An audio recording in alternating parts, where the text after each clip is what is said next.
Good morning, good afternoon, and good evening, everybody. Thank you for tuning into another Super T's video, and the Arena World Championship Series is starting up again this weekend, and I wanted to make a tier list predicting which specializations I think are going to have the highest likelihood of winning some of these tournaments, so you can have an idea of how your specialization could perform moving through this AWC season. It's the finale for Dragonflight. If you want to make sure that you're staying up to date with news related to World of Warcraft, educational, entertaining content, then make sure to smash the subscribe button.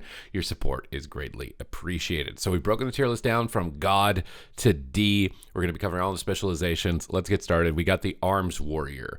Now, the Arms Warrior, I could see it popping up potentially, but not. It's crazy how good Arms Warrior is on the ladder relative to tournament play. A lot of tournament comps focus on having something like an Arcade Mage or a Balanced Druid, some type of caster that is very difficult for an Arms Warrior to maintain a lot of uptime to. So I think it is possible to see this. I think especially in some sort of Fistweaver composition, possibly it could be popping up, but I actually don't know if it's going to be the spec that kind of makes a run. So it's probably got a good chance of being seen, but I don't know if it's going to be able to go all of the way. Vengeance Demon Hunter, we're definitely not going to see this. Havoc Demon Hunter, now this is one I think we're going to see quite a lot with Balanced Druids throughout the tournaments. It seems like EU and NA have slightly different meta selection in terms of what DPS they want to pair with the Balanced Druid. I definitely think Demon Hunter stands a very good chance of winning in one of the regions. So I'm going to be putting it up here onto God tier for right now. Shadow Priest, pretty much there's only one team in the world that play with the Shadow Priest, but they stand like a pretty good chance. That's the move with WizK on the team. I think with picking up Ceralium, having some other compositions with mages available to their team, that they're likely going to be really strong. They just got into the top 6. Shadow Priest is a bit of a surprising one. I'm going to be putting this one on S tier for tournament play, even though there's literally only one SP, but that one SP I think could definitely make some moves. So I'm putting Shadow Priest pretty high here. Discipline Priest, I think it is incredibly unlikely that we see this. Disc Priest is pretty much in tournament setting only good into like Frost Death Knight, and even then I think Holy is probably going to outshine it. It's just terrible on mana, terrible on output. I think there's a close to a 0% chance that we see Disc Priest at all. Holy Priest is really good right now. I'd say it's probably between Holy Priest and Prez Evoker as to which healer is currently like the best or the most spammed. I'm wondering if I should put this on God or S. I want to say that I think Prez Evoker is better overall, and because of that, you know, we can't have too many specs on the God tier. I'm going to put it on S tier for right now. In tournament play, Brewmaster, we're not going to see. Windwalker Monk stands a really good chance, I think. Super underrated, super sleeper spec. We'll be putting this up onto the S tier as well for the melee DPS. Mistweaver Monk, I think it's pretty unlikely. Outside of like a Fistweaver counterpick matchup, I just don't see I don't see it going the distance. So for me, I think Mistweaver, maybe we put it on A because it's going to be playing with the Warriors. Somewhere between A and B.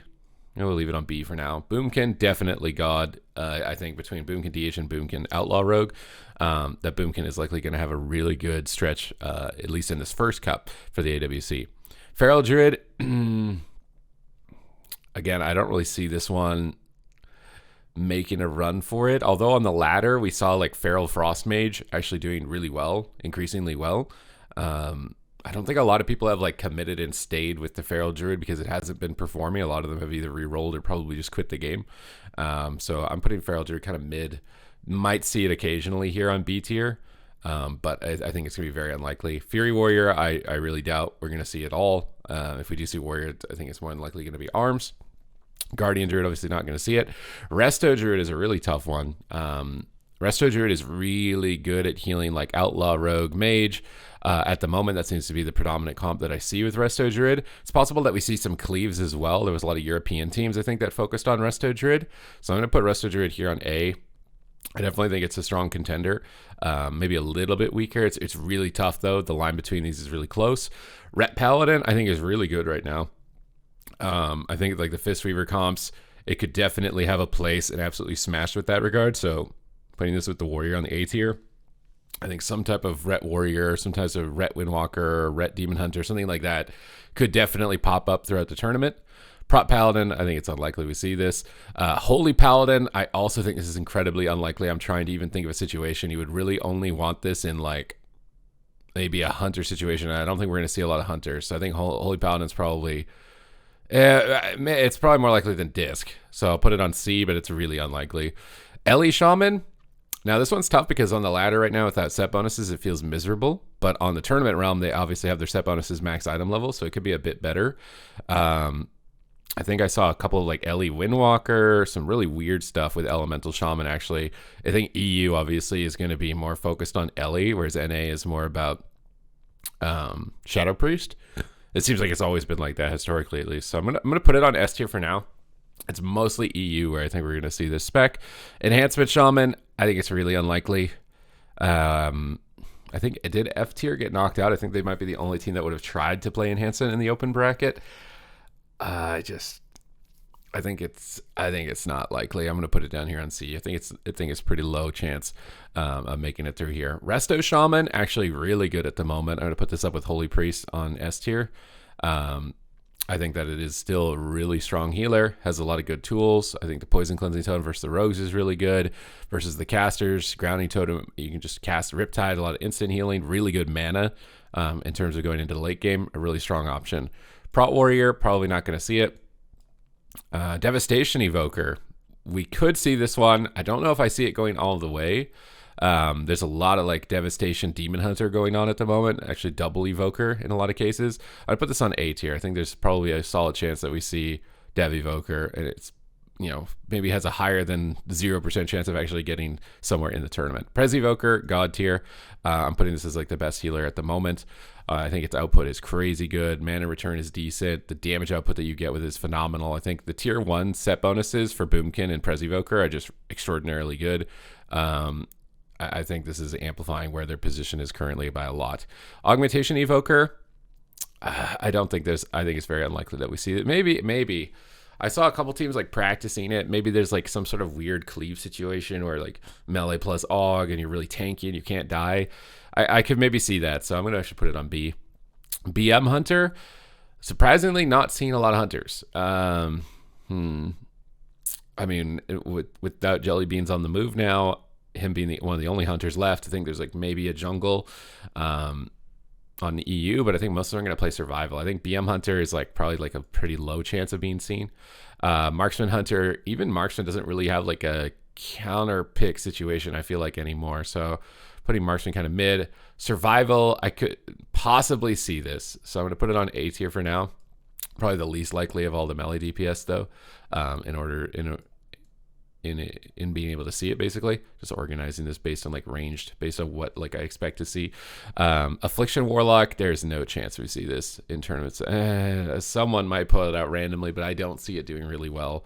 I think just because someone might play it randomly, I'll put it here for now, but I don't see it doing well. Demo is probably going to be the most likely Warlock spec for the tournament. I'm going to put this up on A tier. I think that it is really tanky at the moment. It's got decent damage output, really good control, like Demo, Shadow Priest, Demo Mage. I think those types of comps, but I'm not sure if I see it having the potential to go all the way. Destro, I think, has fallen off a lot. I think not having the Rift set bonus, I think classes like Demon Hunter and Ret still having Dispel for Immolation is kind of just really preventing it from doing well, especially in the situations like a tournament where you can get these types of counter picks. So for me, I think Destruction is probably falling off. I'm probably going to put it here on B for now. Arcane Mage, definitely a strong contender.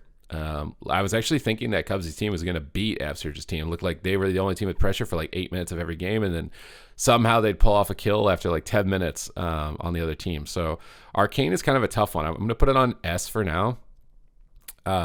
I think Boomkin is slightly better, but it's definitely up here with these guys. Fire Mage as well is a really hard one to pinpoint. I know a lot of people are practicing Fire Assassination, but then those teams got eliminated. I don't know what happened in the conversion between ladder play to tournament where this became such a problem, because it was looking like a really strong option. I was really expecting it to still be a strong option. So Fire, I think I'm going to put on A tier. I think Arcane's probably still a little bit above it just because it's really untouchable in certain situations. Frost Mage also, I think Frost Mage, Rogue, Holy Priest was a lock-in comp for the move. It got them a win in the upper bracket. It's a really good pick. So for me, I think Frost is on the S tier, actually. Where do we want to put this? Maybe better than Ellie. These are kind of like the most likely classes that we're going to see. Frost Death Knight, I think actually could be seen. I think Devastation Frost and Windwalker Frost possibly could be locked in. So this is, I'm going to put it in the B tier for right now. Unlike solo shuffle on the ladder and tournament play where you can get that niche situation, Frost DK can actually pop up a couple times. Unholy DK could also be seen as well, although I do think it is on the weaker side. I think like Rogue Death Knight is pretty common actually within Sea-Doo's team that's being practiced. Could see it popping up. So we'll put it kind of like in the middle of the pack, maybe here. Nah, I think we'll put it here with Frost, somewhere here with Frost. Blood DK, maybe, but I really doubt it. Outlaw Rogue, we're slapping this bad boy up here on the God tier with the Demon Hunter. I think that this will be like the most common kind of combination of specs, and maybe it loses. It's possible that some combination of the S and the A could possibly beat these, but I think, if you're betting, you'd be pretty safe betting on these specs. Subtlety Rogue, I think, is very low to zero chance of seeing. Health pools are really high right now. I don't know if it has the damage potential. I honestly wanted to see like Subtlety Fire Holy or Subtlety Frost Holy Priest. I think with the triple instant CC from 3 classes, it could be played, but I think maybe it's going to be unlikely. I'm going to put it down here on C. Assassination Rogue could be seen. I think the damage output of Assassination right now is really high. Mobility becomes a bit of a problem, and survivability. We can put it here on the A tier for now.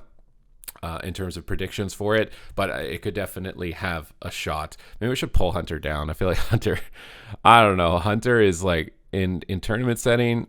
Yeah, I think we pull Hunter down. Maybe BM is a little higher than Marksman, but I think Hunter is probably not going to be overly represented.